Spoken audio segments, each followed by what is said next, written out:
Assalamualaikum warahmatullahi wabarakatuh.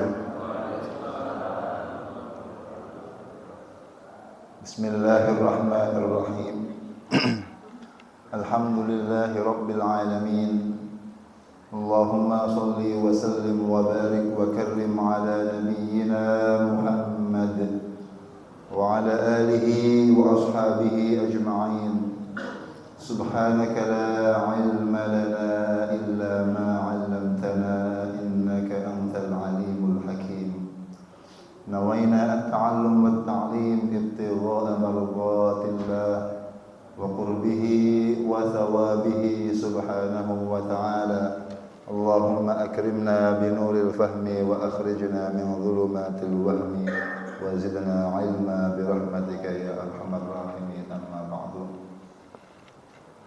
Yang saya muliakan, saya ta'zimi segenap para alim, para asatidz wal ustadzat, hafizakumullah taala wa ra'akum, segenap para pengurus takmir Masjid Nurul Sa'adah yang mudah-mudahan dalam kondisi yang sehat, yang semoga Allah tolong membimbing untuk memakmurkan masjid ini.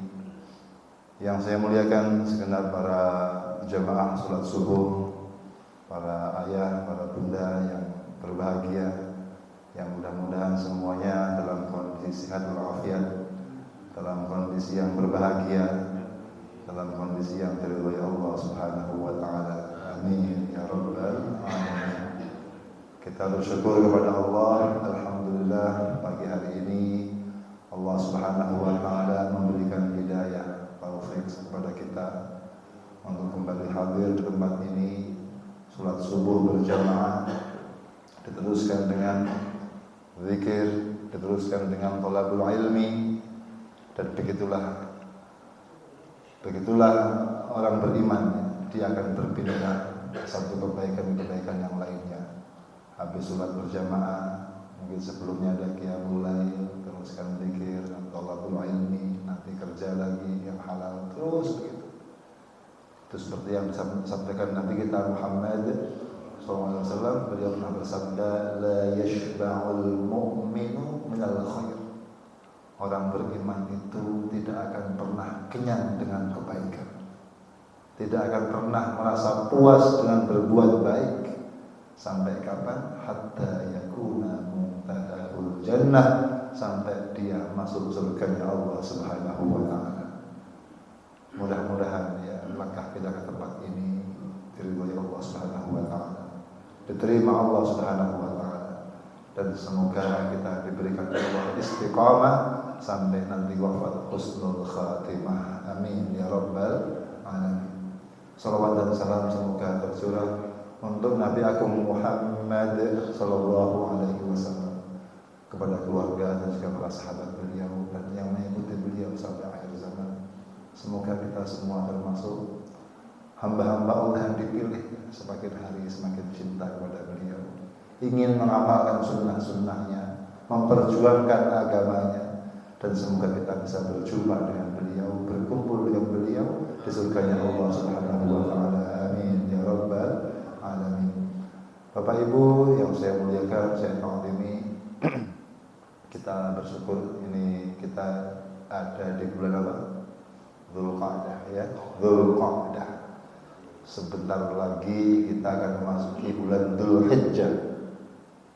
Bulan Dzulqa'dah merupakan satu dari 4 bulan yang Allah haramkan, yang Allah muliakan, di mana amal-amal ibadah seorang hamba di bulan ini dilipat gandakan pahalanya oleh Allah Subhanahu wa ta'ala. Allah menyampaikan dalam Al-Quran, inna iddatash syuhuri 'indallahi 12 syahran fi kitabillah yauma khalaqas samawati wal arda minha arba'atul hurum. Jadi dari 12 bulan yang Allah tentukan sejak Allah menciptakan langit dan bumi, ada 4 bulan yang Allah haramkan, 4 bulan yang Allah muliakan. Itulah termasuk kenikmatan, termasuk keistimewaan yang Allah berikan pada umat Nabi kita Muhammad sallallahu alaihi wasallam. Setelah kita masuk di bulan Ramadan ya, amal ibadah kita dilipat gandakan pahalanya oleh Allah Subhanahu wa taala. Masuk di bulan Syawal, di bulan Dzulqa'dah pun Allah lipat gandakan pahala kita. Semoga kita termasuk yang beruntung. Amin ya rabbal alamin.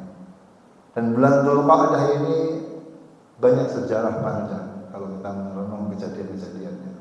Kenapa Ustaz kok namanya Dzulqa'dah?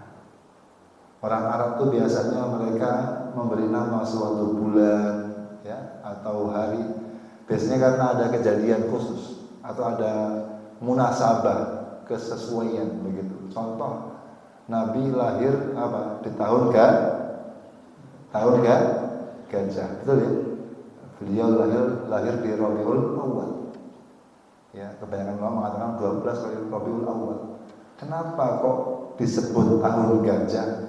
Karena di bulan Muharram ada kejadian Abrahah dari Yaman datang untuk menyerang Ka'bah membawa gajah. Kenapa Ramadan? Ramadan dari kata Ramadan yang artinya panas. Karena bulan itu biasanya datang di musim panas, jadi apa? Ramadan ya yang datang di musim panas. Ada yang mengatakan Ramadan artinya panas membakar karena dia membakar dosa-dosa hamba-hamba Allah.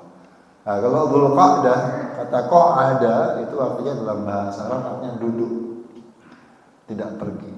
Karena biasanya di bulan Dzulqa'dah ini orang-orang Arab ya, orang-orang Quraisy itu mereka tidak bepergian. Di bulan Dzulqa'dah mereka duduk untuk apa? Persiapan menunaikan ibadah haji, atau mereka duduk untuk persiapan menyambut tamu-tamu Allah dari seluruh penjuru dunia. Tidak pergi kemana-mana, nggak pergi dagang ke Syam, nggak pergi untuk perang, tidak. Duduk mereka persiapan menyambut jamaah haji dari seluruh dunia. Dzulqa'dah. Kalau Dzulhijjah bulan yang ada hajinya. Begitu. Kalau kita pelajari banyak sejarah yang terjadi di bulan Dzulqa'dah. Misalnya Nabi kita Muhammad SAW beliau berapa kali ibadah umrah? 4 kali. 4 kali. Ketika Sulh Hudaybiyah, ya. Umrah qadha, kemudian ketika beliau Fathu Makkah, umrah dulu, kemudian ketika beliau ini dari Ji'ranah, ketika setelah perang Hunain, 4 kali umrah, dan 4-4-nya beliau kerjakan di bulan Dzulqa'dah. Menarik. Sampai ulama beda pendapat, Pak Ustaz, mana yang lebih utama, umrah di bulan Ramadan atau umrah di bulan Dzulqa'dah? Sampai ada begitu pembahasannya. Kalau umrah di bulan Ramadan memang pernah ada seorang sahabat Nabi yang ketinggalan tidak ikut haji wada bersama Nabi. Dia sedih sekali. Maka Rasulullah menyampaikan, sudah, kamu umrahlah di bulan Ramadan karena itu seperti haji bersama. Begitu. Tapi kemudian faktanya Nabi sendiri 4 kali umrah dalam hidup beliau, 4-4-nya di bulan Dzulqa'dah. Dan Allah tidak memilihkan waktu yang terbaik untuk Nabi umrah kecuali memang waktu itu yang terbaik untuk ibadah umrah. Sehingga Allah beda pendapat. Mana yang utama ini? Ramadan atau Dzulqa'dah? Begitu. Mengenai umrah. Nah, itu di antaranya. Kemudian Dzulqa'dah juga itu adalah waktu di mana Allah Subhanahu wa taala memanggil Nabiullah Musa alaihi salam untuk menerima wahyu di mana? Di bukit Tur Sina di bulan Dzulqa'dah. Kemudian Allah sampaikan 10 hari, 40 hari, yang 10 harinya kapan? Di awal Dzulhijjah. Makanya ini bulan-bulan hari-hari ini hari-hari yang berharga. Terlebih nanti di 10 awal Dzulhijjah. Ya, Rasulullah bersabda, tidak ada amal anak Adam yang lebih dicintai Allah melebihi amal ibadah yang dikerjakan di 10 awal Dzulhijjah. Sahabat tanya, ya Rasulullah, wal jihadu fi sabilillah. Bagaimana dengan jihad fi sabilillah? Lebih afdal mana dibanding ibadah di 10 awal Dzulhijjah? Beliau bersabda, wal jihadu fi sabilillah bahkan dengan jihad pun lebih utama ibadah di 10 awal Dzulhijjah, kecuali bagi dia yang berangkat untuk berjihad ya, selain Dzulhijjah maksudnya dia berangkat dengan kudanya, dengan dirinya, perbekalannya, dan tidak ada yang kembali sama sekali. Itu sampai itu bisa menyanyi. Makanya ibadah di awal Dzulhijjah, entah dengan puasa, entah dengan sedekah, entah dengan tilawah Quran, itu sangat tinggi nilainya di sisi Allah Subhanahu wa taala. Bahkan kemuliaan 10 Dzulhijjah itu Allah bersumpah ya, di Al-Qur'an, wal fajr wa layalin ashr, dan demi 10 awal Dzulhijjah. Kata para ulama tafsir, wa layalin ashr artinya apa? 10 awal Dzulhijjah. Itu kebanyakan ulama tafsir. Baik para guru yang saya muliakan, dan di antara amalan di bulan Dzulhijjah apa itu? Menyembelih kurban. Kita akan masuk untuk menyembelih kurban. Walaupun sebelumnya ada puasa ya. Puasa apa?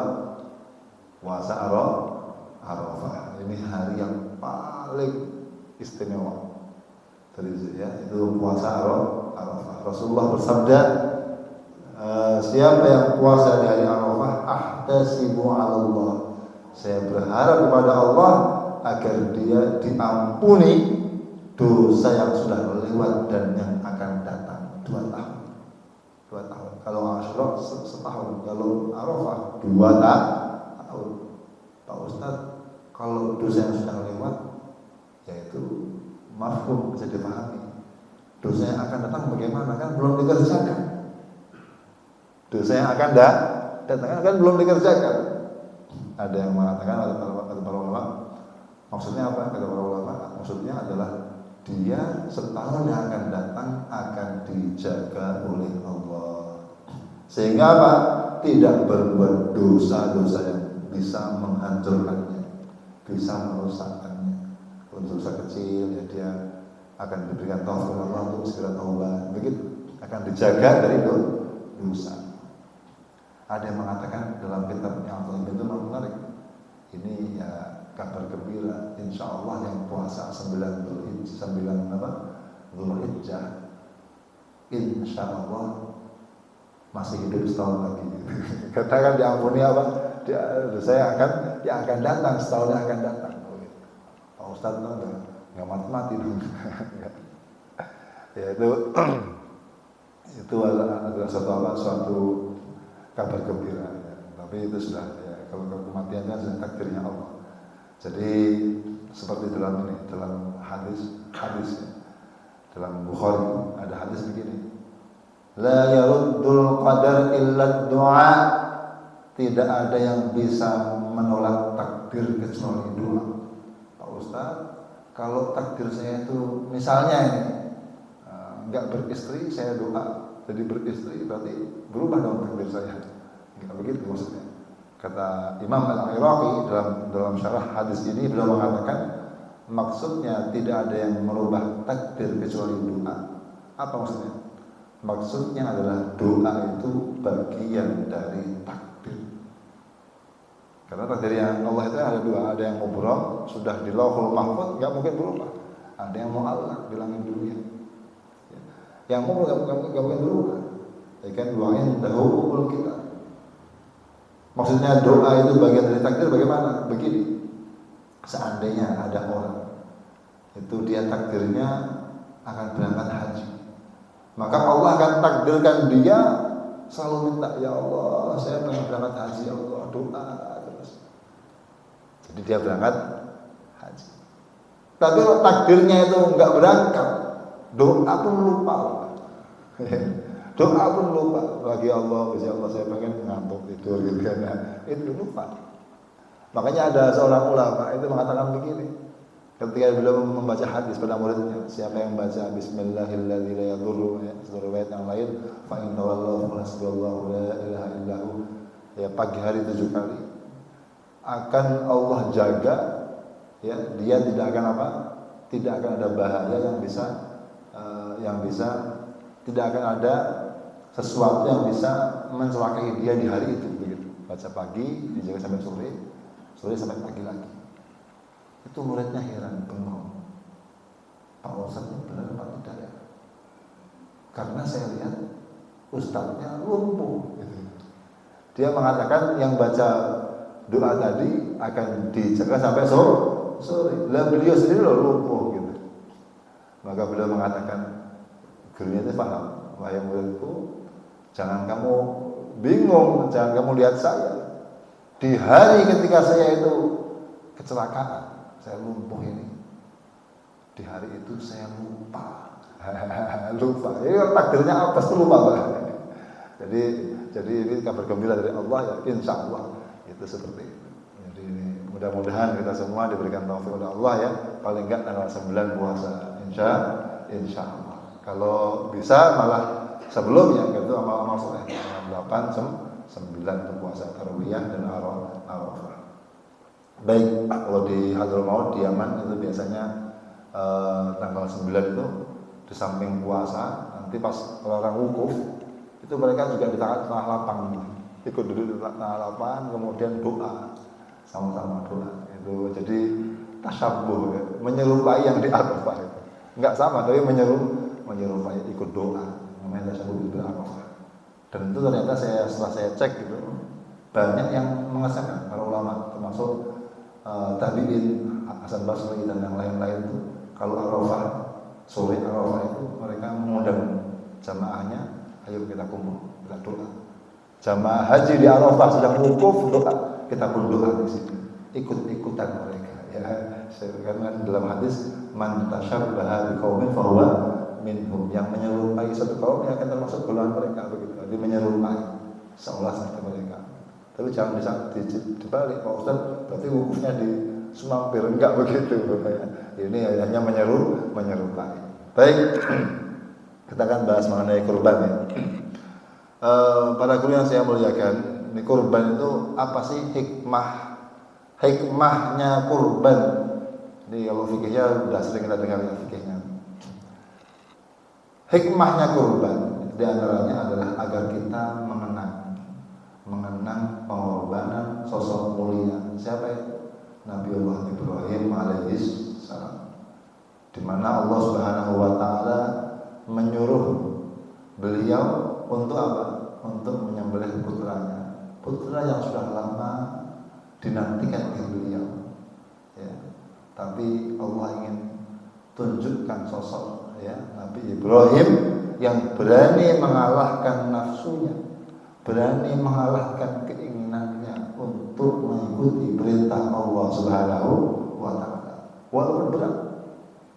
Nabi Ibrahim sampai beliau mimpi berkali-kali, kemudian dia mengatakan, panggil anaknya, ya bunayya inni ara fil manami anni adbahuka fanzur madza tara. Wahai anakku, saya semalam bermimpi menyembelihmu. Ya, apa pendapatmu? Ya, bapak yang diplomatis tanya ke anaknya, jangan, nah ini perintah Allah, kayak begitu. Apa anak pendapat? Tapi anaknya hebat juga. Jadi Nabi Ibrahim itu adalah sosok keluarga percontohan. Anaknya hebat, ayahnya hebat, ibunya pun juga hebat.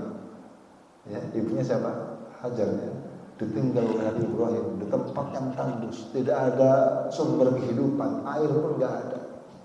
Ditinggal itu, kemudian kata Hajar, wahai suamiku, apakah ini perintah Allah? Dijawab Ibrahim, iya betul. Kata istrinya, idzan la yudhi'una, kalau begitu Allah tidak akan mungkin menyia-nyiakan kita. Hebat ibunya, tinggal sendiri. Tapi kalau kita jangan dulu begitu, ini belum, ini syariat khusus ini ya Pak, khusus ini ya. Tinggal kita dosa benar ya. Baik, itu Nabi Ibrahim seperti itu. Anaknya, nah saya semalam mimpi menyembelih engkau. Faham anaknya, Nabi Ismail, bahwa mimpinya bapaknya itu bukan sembarang mimpi. Ini wahyu dari Allah Subhanahu wa taala. Apa kata Nabi Ismail? Beliau mengatakan, ya abati fa'al ma tu'mar. Wahai ayahku, kerjakan yang Allah perintahkan kepadamu.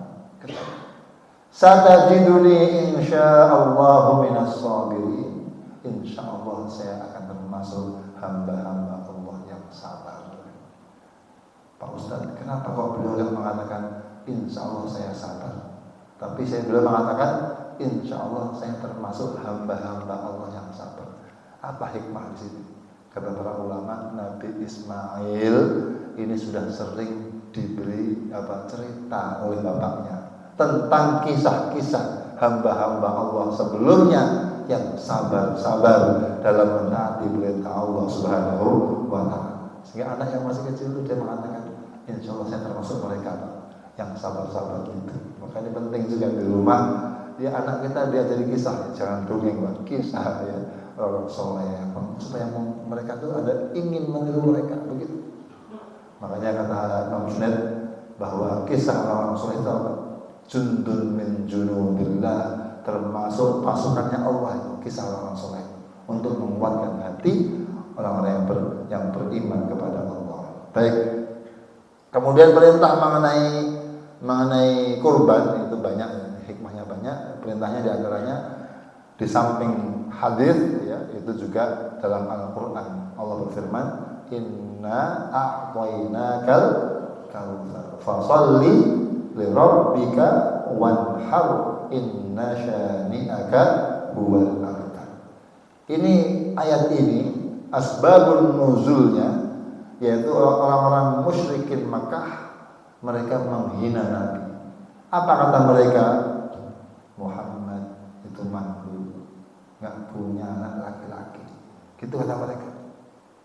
Karena memang Nabi Allah takdirkan tidak ada putra laki-laki yang hidup sampai dewasa kan ya. Ibrahim, Abdullah wafat di usia kecil. Kata mereka dia aja sama mereka. Sehingga nanti kalau beliau itu wafat, kata mereka, sudah mati juga ajarannya, habis juga ajarannya, tidak ada yang meneruskan lagi, kata orang-orang Quraisy. Maka Allah turunkan surah Al-Kautsar, inna a'tainakal kautsar. Sesungguhnya engkau wahai Muhammad, ya sesungguhnya kami Allah memberikan kepadamu Al-Kautsar. Kata ulama tafsir, mereka mengatakan, apa itu Al-Kautsar? Telaga nanti yang khusus untuk Nabi. Telaga apa? Kautsar nanti di yaumil qiyamah ada, di mahsyar ada telaga Kautsar. Satu riwayat mengatakan siapa yang meminum telaga itu satu kali tidak akan haus selamanya. Semoga termasuk kita. Amin ya rabbal alamin. Tapi kata Ibnu Abbas, Al-Kautsar itu tidak hanya telaga. Al-Kautsar itu siratun mubalaghatun min al-kafrah. Maknanya apa? Adalah wahai Muhammad, aku telah memberimu suatu kebaikan yang sangat banyak, begitu. Jadi al-kafrah banyak. Allah berikan Nabi Al-Qur'an ya, Allah berikan Nabi hidayah, Allah berikan Nabi apa? Mukjizat dan seterusnya. Al-Kautsar itu adalah kebaikan yang sangat banyak. Kemudian bagaimana syukurmu? Ini bentuk syukurnya, fasholli li rabbika wanhar. Maka salatlah engkau kepada Tuhanmu, wanhar, dan sembelihlah kurban. Jadi menyembelih kurban itu bentuk syukur kepada Allah, karena Allah sudah memberikan nikmat yang sangat banyak kepada kita. Makanya ada ulama diskusi, Pak Ustadz, mana yang lebih utama? Salat Idul Fitri apa Idul Adha? Kata ulama, Idul Adha. Kok bisa begitu? Karena perintah Idul Adha ada dalam Al-Qur'an. Apa itu? Fasholli li rabbika. Salatlah kepada Tuhanmu apa? Idul Adha. Wanhar, dan sembelihlah kurban. Kata an-nahr artinya menyembelih. Cuman biasanya an-nahr itu untuk menyembelih hewan yang lehernya panjang. Itu disembelih di bagian bawah, kayak unta itu. Sunahnya berdiri, kemudian dipotong di bagian bawah leher, bukan yang atas, tapi yang bawah. Set gitu. Itu namanya nahr. Kalau hewan yang lehernya pendek, ayam, ya, kelinci, kambing, namanya dzabh. Itu disembelih di bagian atas leher. Dzabhun, ya. Inna syani'aka huwal abtar. Orang-orang yang mencacimu itulah mereka yang mandul. Itu Allah sampaikan begitu. Jadi tentang Al-Kautsar.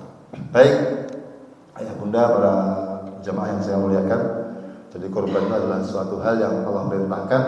Pak Ustadz, apa hukumnya kurban? Langsung masuk pada hukumnya. Hukumnya kurban kalau ikut mazhab Hanafi wajib bagi yang mampu. Kalau jumhur ulama selain mazhab Hanafi, mazhab Syafi'i dan yang lain itu hukumnya sunnah muakkadah. Ya, sunnah muakkadah, sunnah yang sangat dianjurkan. Pak Ustadz kok bisa ya mazhab Hanafi kok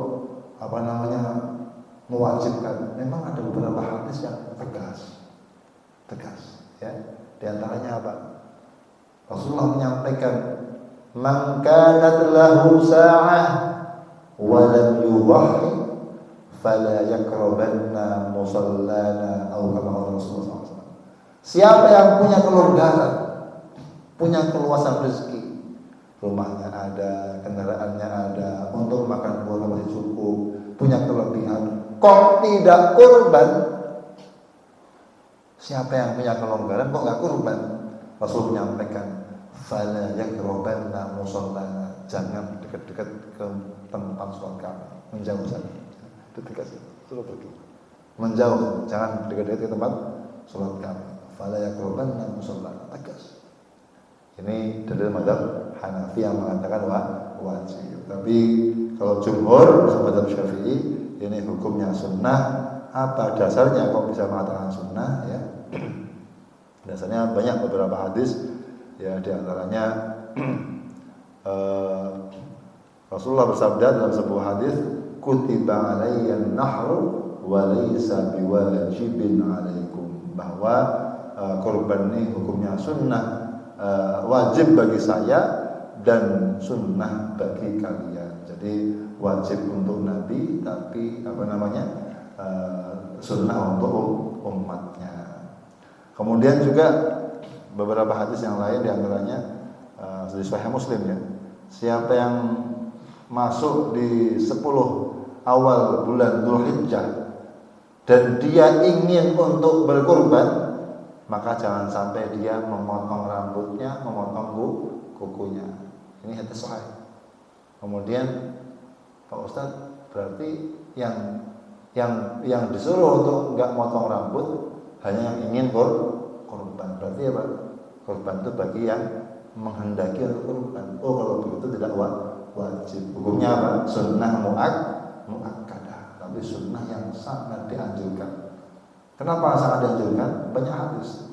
Di antaranya ini dalam sebuah hadis yang sahih, Rasulullah bersabda, "Ma'amila ibnu Adam," tidaklah beramal anak Adam, yauman nahri, di hari nahr, hari menyembelih kurban 10 Dzulhijjah, min amalin, dari amal-amal, ahabbu ilallah, yang lebih dicintai Allah, min iraqatid dam, dibanding mengalirkan darah kurban. Jadi tidak ada amalan yang lebih dicintai Allah di tanggal 10 Dzulhijjah melebihi menyembelih kurban.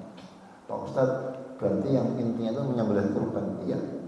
Nah, dari sinilah maka ulama mengatakan diskusi, Pak Ustadz, mana yang lebih utama? 7 kambing atau 1 sapi, gitu kan? Kalau memandang hadis ini, kan banyak menyembelihnya apa? 7 ekor kambing, kan begitu ya. Makanya 7 ekor kambing lebih baik dibanding 1 ekor sapi, hadis ini. Tapi ulama yang lain memandang tidak. Kan kurban itu tujuannya apa? Untuk, ya di antara hikmahnya untuk memberikan kelonggaran pada yang fakir miskin, begitu ya. Dan sapi itu lebih banyak dagingnya, biasanya begitu, dibanding kambing. Maka lebih utama sapi. Dengan masalah-masalahnya, ada yang mengatakan lebih baik kambing karena itu banyak yang disembelih, ada yang mengatakan lebih baik sapi. Kenapa? Karena memang lebih banyak dagingnya, kan begitu, manfaatnya banyak. Baik. Innaha la ta'ti yaumal qiyamah, dan kurban itu akan datang pada hari kiamat, biquruniha wa adlafiha, dengan tanduk-tanduknya, bahkan dengan kuku-kukunya. Wa inna dama la yaqa'u min Allah fi makanin qabla an yaqa'a min al-ardi, artinya dan darah kurban akan sampai kepada Allah akan diterima oleh Allah sebelum darahnya netes ke tanah. Fatibu biha nafsan, maka perbagusilah kurban kalian. Maka bisa artinya itu longgarkanlah hati kalian, jangan terpaksa kalau kurban. Yang kedua, kalau kurban sebaiknya yang paling bagus gitu kan. Kisahnya Qabil sama Habil gitu kan.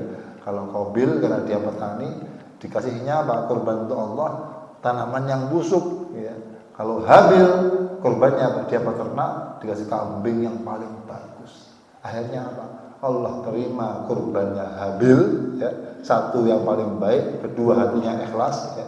Yang Allah tolak kurbannya siapa? Qabil ya. Satunya hatinya ada kotor, yang kedua kurban yang enggak bagus ya. Makanya kalau ada orang Ustaz, ini ada uang 4 juta. Kalau satu kambing bagus, gemuk. Kalau 2 kambing urus, mending yang mana? Kata orang mending yang satu tapi gemuk, gede gitu kan. Nah, itu lebih bagus. Baik, hukumnya sunnah. Ini jadi hukumnya apa? Sunnah muakkadah.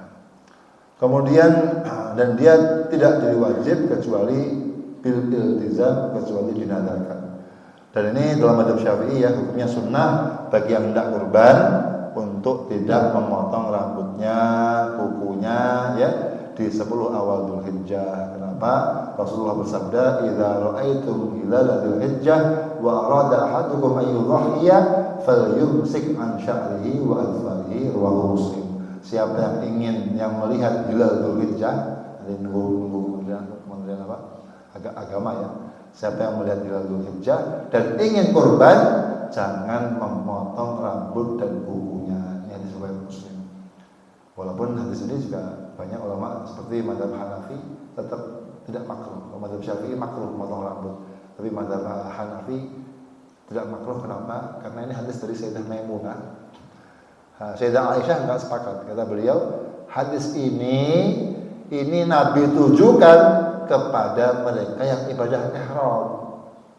Ya, yang ibadah haji. Orang haji enggak boleh apa? Motong rambut. Jelas ya? Dan motong kuku. Cuman ulama-ulama yang lain mengatakan, kan lafadznya umum. Yang diambil lafadznya, bukan sebabnya.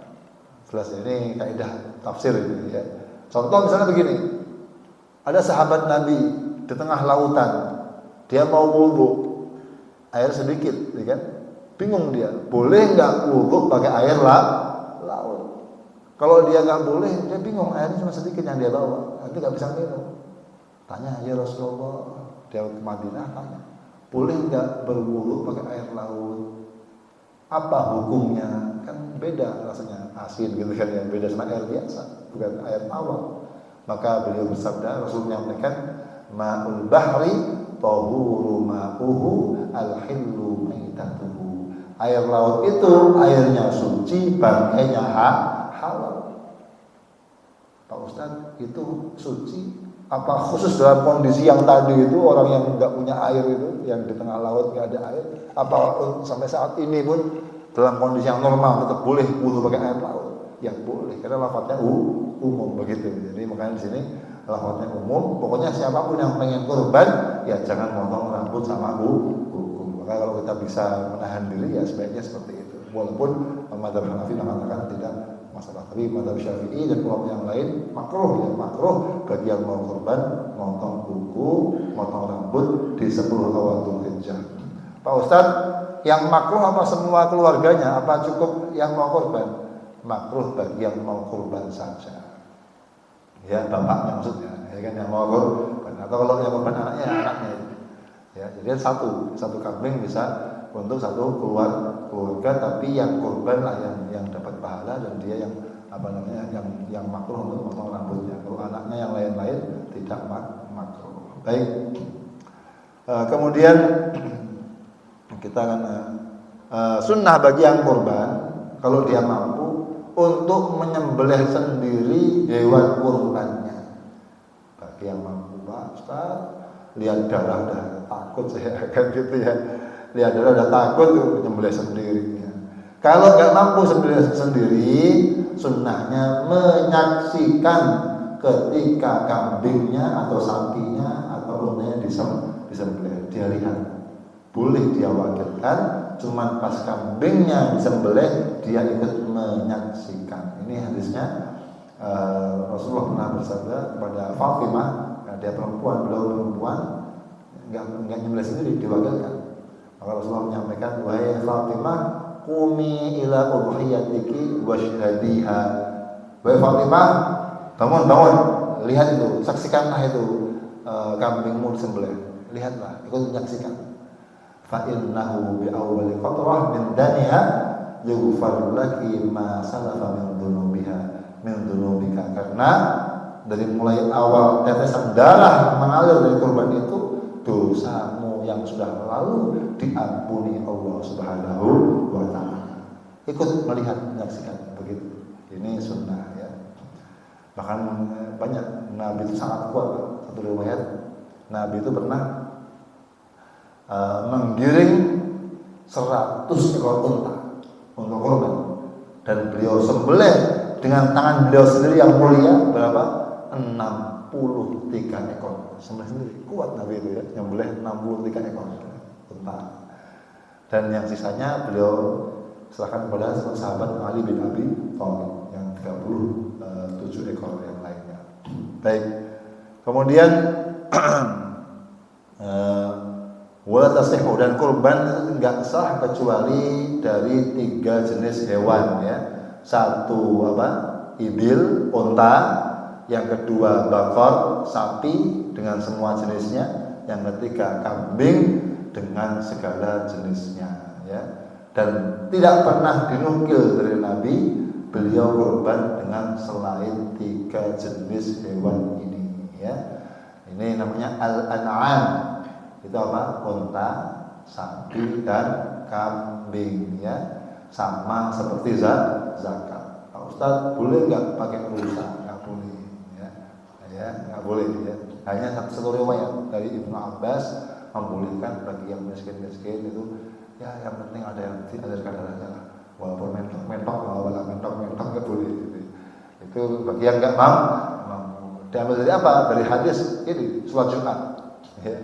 Siapa yang datang untuk sholat Jumat di waktu yang pertama seolah-olah seperti korban unta ya kan? Di waktu yang kedua seperti apa? Korban sapi. Yang datangnya di waktu yang ketiga seperti apa? Korban kambing yang bertanduk. Waktu yang keempat seperti apa? Korban ayam gitu kan. Oh, ada ayam berarti mau Ustaz gitu. Kata Ibnu Hazm boleh pakai ayam, bagi yang mampu kambing gitu kan. Tapi ya ini belum pernah dinukil dari Nabi. Hanya dia ambil istimbat dari hadis di atas. Baik. Jadi unta, sapi dan kambing. Mana yang paling utama? Ya unta. Kalau ada yang mampu unta, satu orang ya. Ya, di bawahnya apa? Sapi. Di bawahnya apa? Baru kambing. Jadi satu orang satu sapi boleh. Ya, itu satu orang satu sapi boleh. Misalnya Pak Ustadz ada yang kaya, Pak, saya mau sapi saya sendiri, boleh. Utamanya sapi. Ya. Nah, kalau nanti tadi nggak mampu sapi, kambing, baru pembahasannya begini. Mending mana 7 ekor kambing dan 1 sapi. Tadi itu pembahasannya begitu. Tapi kalau sendirian mana yang utama ya? Sapi ya, dibanding kambing. Nah, kalau sapi itu nanti usianya kurang lebih berapa? 2 tahun, masuk tahun berarti ketiga. Kalau kambing setahun ya, kalau kambing yang gibas, kambing kambing yang domba itu setahun masuk tahun kedua. Kalau kambing Jawa Randu sama kayak sapi 2 tahun. Kalau unta itu 5 tahun. Pak Ustadz, ini ada pembahasan modern ya. Saat ini kan banyak alat modern yang bisa menggemukkan. Ya, menggemukkan. Jadi kadang kambing belum sampai waktunya dia bisa gemuk dengan alat modern. Bagaimana itu? Boleh apa tidak? Ya, boleh apa tidak? Pakai kambing mungkin baru 6 bulan tapi sudah gede gitu kan.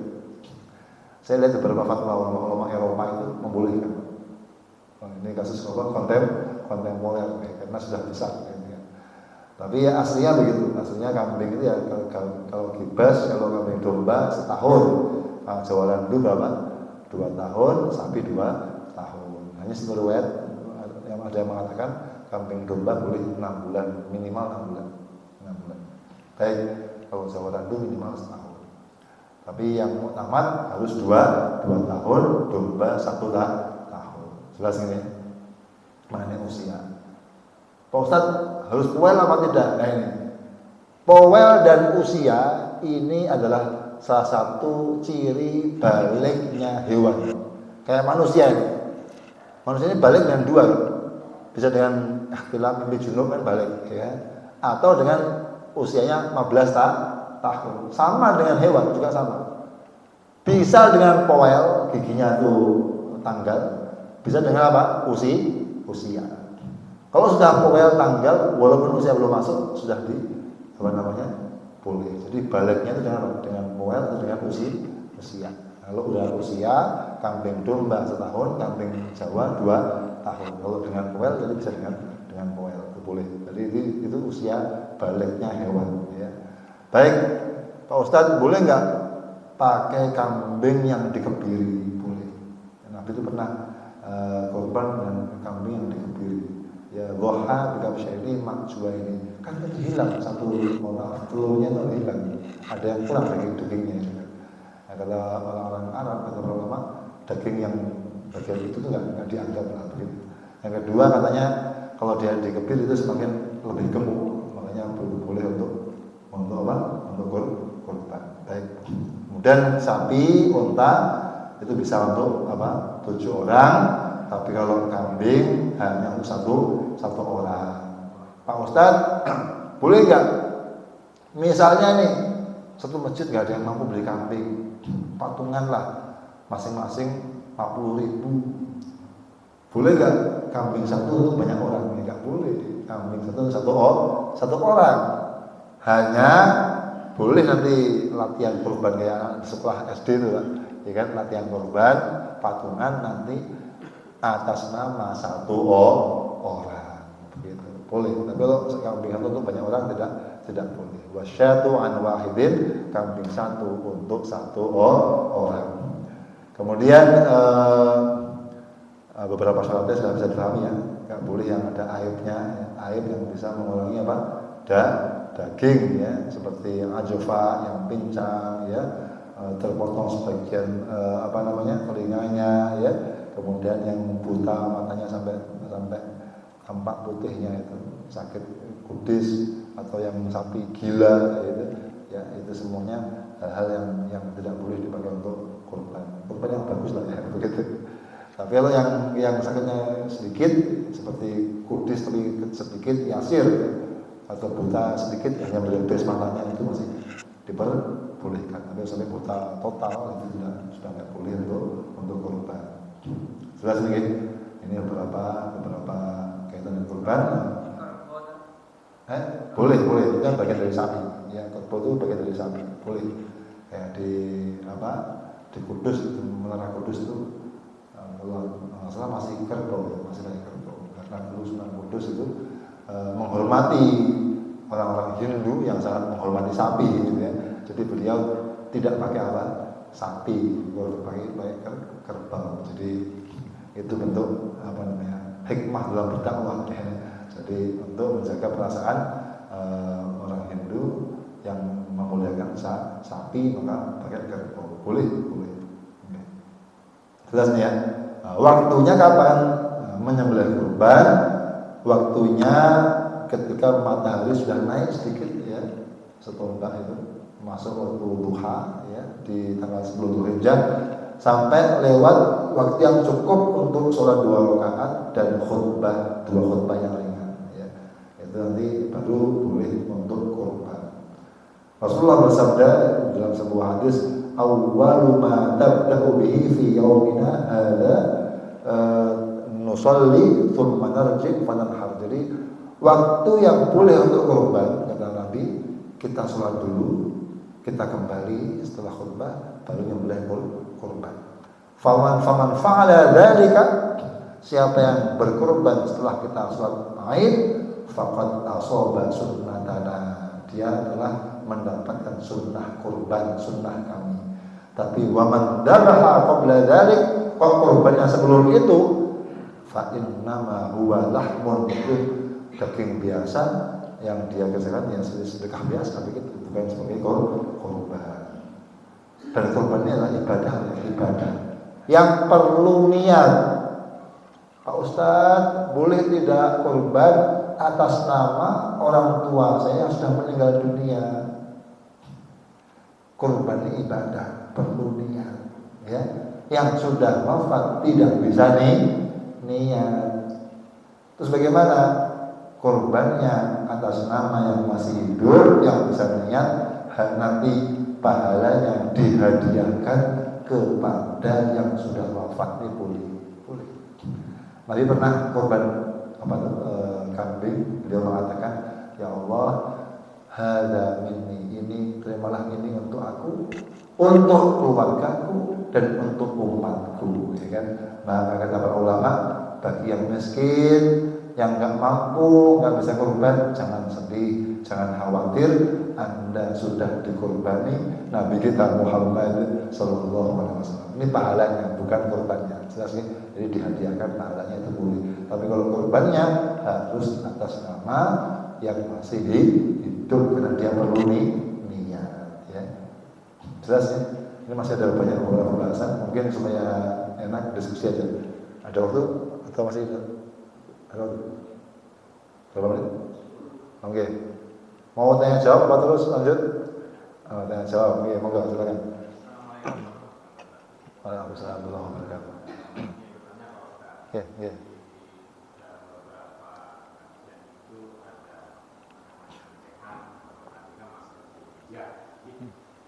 Bahwa 10 hari Dzulhijjah itu lebih baik dibandingkan 10 hari di bulan 10 hari terakhir di bulan Ramadan.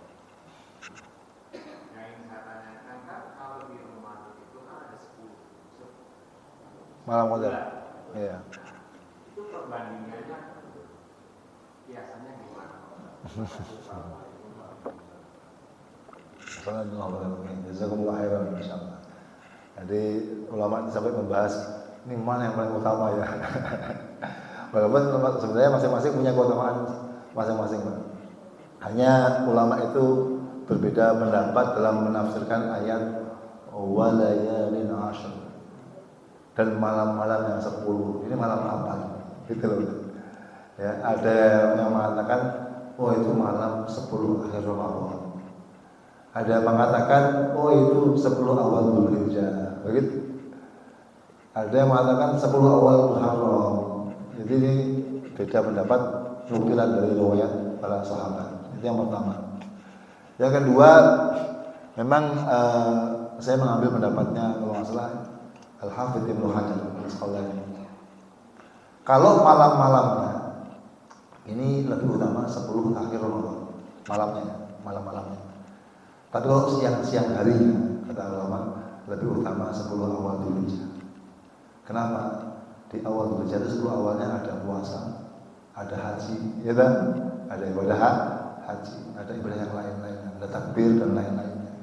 Nah, tapi kalau malam-malamnya itu lebih utama 10 awal 10 akhir Ramadan, karena ada malam Qadar tadi, malam Qadar. Itu kata Al-Hafidz Ibnu Hajar, setahu saya begitu. Jelasin. Tapi ini perbedaan dari segi apa? Dari segi penafsiran. Ini sahabat ini mengatakan begini, kan?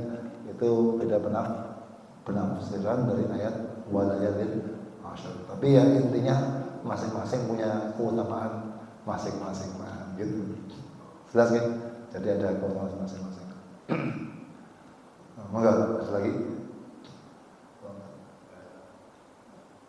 Silakan, masya Allah. Ya, monggo. Assalamualaikum warahmatullahi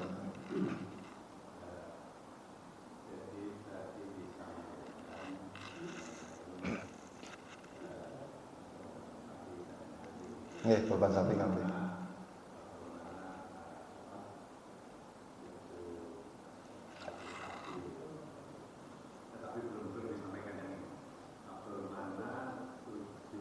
Kambing.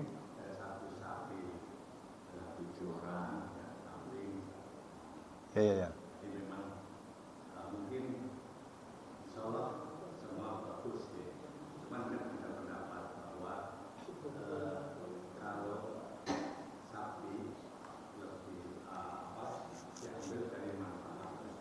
Ya. Nggih. Dari segi sisi manfaat. Nggih. Jadi itu satu baik. Nggih. Nggih. Karena lebih bermanfaat bagi umat. Nggih. Bisa lebih banyak. Nggih. Nggih. Kemudian ada juga yang mendapat bahwa kambing itu 7. bagus lah. Ya. Saya kan mengatakan betul. Nggih. Betul Ustaz itu karena nanti mungkin ya bagus karena lebih baik. Mungkin ini untuk mengatakan bagi yang ingin tapi kalau sapi. Nggih. Nah, itu apa namanya satu kambing pahalanya untuk satu orang. Ya. Terus satu sapi 7 orang, sapi 7. Tapi mungkin bisa Nggih. Nah, dan yang diterima oleh Allah itu bukan darah dan dagingnya, Ya. tapi ketakwaan. Nggih. Jadi mungkin di sini intinya bahwa semua apapun itu kambing atau sapi 7 orang yang penting ikhlas, ridho dan tidak ada keterpaksaan dan semata dilakukan. Ya, betul. Mungkin intinya begitu barangkali. Nggih, jazakumullah. Dari bahwa yang diterima bukan darah. Iya. Kenakwaan ya. Betul ya. Mungkin yang ditekankan apapun itu yang penting ikhlas karena takwaan semua seperti Nabi Ismail itu Ya. karena semata-mata Ikut perintah Allah. Nggih. Matur nuwun, jazakumullah khair. Ya, betul. Begitu Pak. Jadi memang 7 kambing dan 1 sapi ini memang masing-masing ada keutamaannya. Dari kacamata yang mana ini? Ulama yang mengatakan 7 kambing lebih afdol karena memang hadisnya tadi tidak ada amalan di tanggal 10 Dzulhijjah yang lebih dicintai Allah melebihi apa? Menyembelih darah hewan korban, mengalirkan darah korban begitu. Nah, kalau 7 ekor kan lebih banyak yang disembelih kan begitu ya. Itu kacamata ulama yang pertama. maksud saya satu sapi dengan 7 orang. Ya. Dengan 1 kambing tapi 1 orang. Betul ya, itu yang dikandani. Nggih, itu artinya kan lebih utama mana kan 7 kambing dengan 7 orang 1 sapi kan begitu ya? Betul ya? Begitu. Nah, ini memang ada 2 pandangan ulama. Tapi ya tadi intinya semuanya sama kan gitu ya. Dan keikhlasan masing-masing. Ulama yang mengatakan 7 kambing lebih utama karena banyak yang disembelih. Yang mengatakan sapi lebih utama kenapa? Lebih banyak dagingnya kan begitu. Sehingga lebih banyak manfaatnya. Tapi intinya dari keikhlasan itu. Karena memandang fikih ini ulama beda pendapat. Ada yang memandang tekstual hadisnya, ada yang memandang maknanya. Apa sih tujuan dari kurban ini? Begitu. Kayak zakat lah. Zakat fitrah. Mana yang lebih utama? Zakat dengan beras atau uang? Zakat fitrah. Fitrah. Ya kan? Mazhab Syafi'i memandang hadisnya. Rasulullah menyampaikan so'an min tamrin wa so'an min syair. 1 so' dari apa? Gandum atau makanan pokok. Ya udah teksnya hadis begitu ya sudah pakai makanan pokok dikisahkan dengan beras. Tapi mazhab Hanafi memandang loh, apa sih tujuan zakat? Kan untuk memenuhi hajat orang fakir miskin. Dia beras punya, lauknya enggak ada. Jajan anaknya nggak punya, kan gitu kan? Lebih senang dikasih duit dibanding beras. Iya. Kadang-kadang dikasih beras ke satu panti malah numpuk, ya kan? Habis itu dijual murah. Yang semestinya dia kalau pakai uang itu bisa 50 juta karena dapatnya beras, ya numpuk dijual murah cuma 10 juta. Loh, mana maslahatnya? Kan begitu. Mazhab Hanafi benar-benar maslahat. Jadi memang ada 2 pandangan. Ada yang memandang tekstual hadis tadi. Ini hadisnya makanan pokok ya sudah, jangan pakai yang macam-macam begitu kan. Ada yang memandang tujuan zakat itu apa? Ya, tapi dua-duanya punya pandangan. Ini dua-duanya ada dasar. Yang penting ulama yang mau kredibel. Gimana? Ya.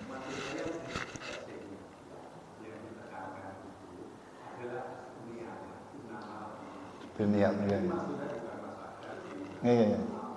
tapi semua itu agar didasari oleh sesuai itu hadis apa ya? Iya. Yang mengenai yang diterima oleh Allah bukan karena Iya. Quran. Iya. stressingnya itu takwanya itu. Oh, iya. Artinya di niatnya jangan sampai terpaksa keluar pena. Iya. Itu Iya, terima kasih. Jadi ya teman-teman tambahannya jadi intinya agar ibadah itu diterima ya apapun itu ya, entah zakat, entah kurban adalah tulus ikhlas karena Allah Subhanahu wa taala. Tentu ya, karena innamal a'malu binniyat ya. Jadi kalau itu hanya untuk pamer ya, ini loh sapiku paling gemuk, paling gede ya sama aja kan begitu. Jadi intinya ya tadi ketulusan. Dan boleh pakai yang jantan atau yang betina. Ini saya terangkan karena mohon maaf banyak orang yang berpendapat nggak boleh pakai betina. Boleh pakai jantan dan boleh pakai betina. Hanya nanti mana yang lebih utama? Ini ada dua pendapat. Ada yang mengatakan lebih utama yang jantan ya, karena kan dia lebih bagus dagingnya.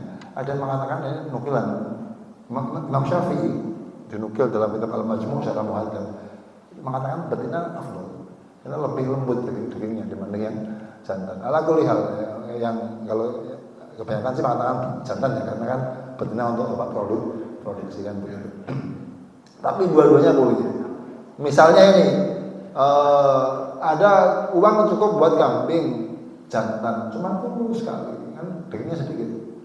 Kalau saya belikan yang betina gede gemuk gitu kan, yang mending yang betina kalau saya.